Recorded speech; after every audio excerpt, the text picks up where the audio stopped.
Hello, I'm Alex and I'm one of the medical staffing administration team. I'm going to do a talk on what the medical staffing team do in ED. So what is a medical staffing administrator?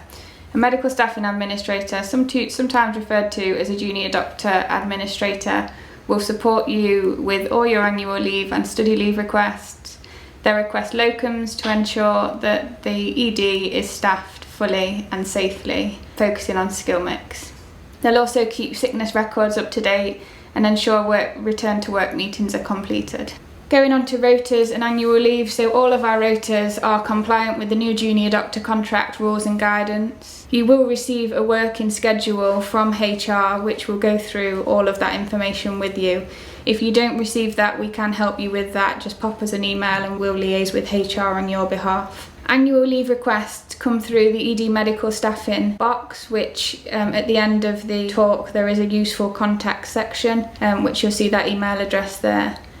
If you can try and give us 6 weeks notice, that would be great, but we do understand that sometimes things come last minute. The team are flexible in that respect. It's expected that your leave is requested on normal working hours, so Monday to Friday 8 till 5 shifts. The team can be flexible, but only if the rota is fully covered. In relation to study leave, if you are a trust grade doctor, you need to request this with at least 6 weeks notice and use the form that's on Insight to send to the Clinical Education Centre following your request being accepted by the JDAs. If you're a trainee, you'll be used to using the Intrepid system where you need to request your leave for study leave. You are also entitled to a day in lieu for any bank holidays that fall within your rota template. Whether you're working these days or not working these days, you are still entitled to a day in lieu for any bank holidays. If you've got any concerns about your rota or your annual leave, just let the JDAs know as soon as possible and they'll try and resolve the issue with you. The medical staffing administrators also go out for locums where needed for extra help due to vacancies in the rota or if we have an increased volume of patients on a specific day.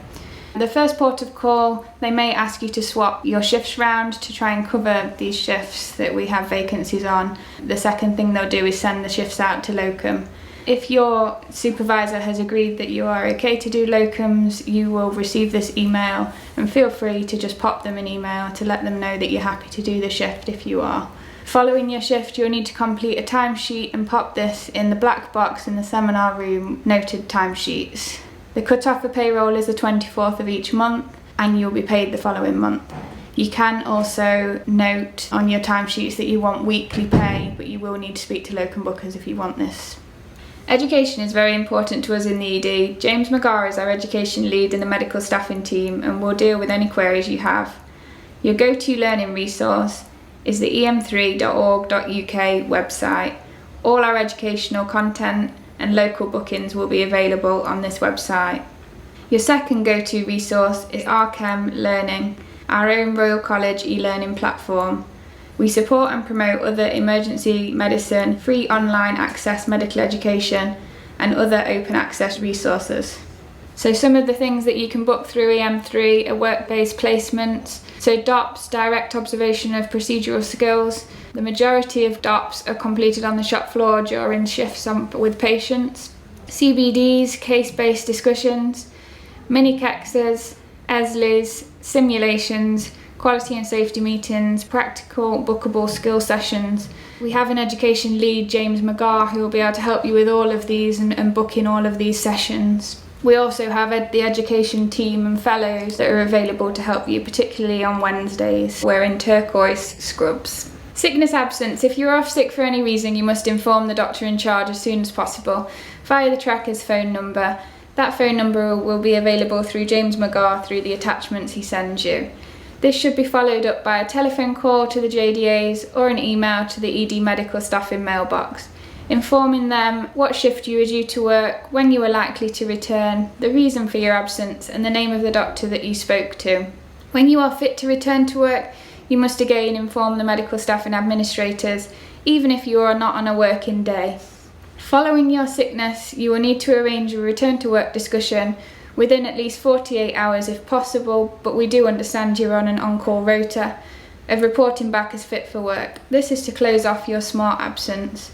So by smart absence, we send off a notification to HR and to payroll to make them aware that you are off sick.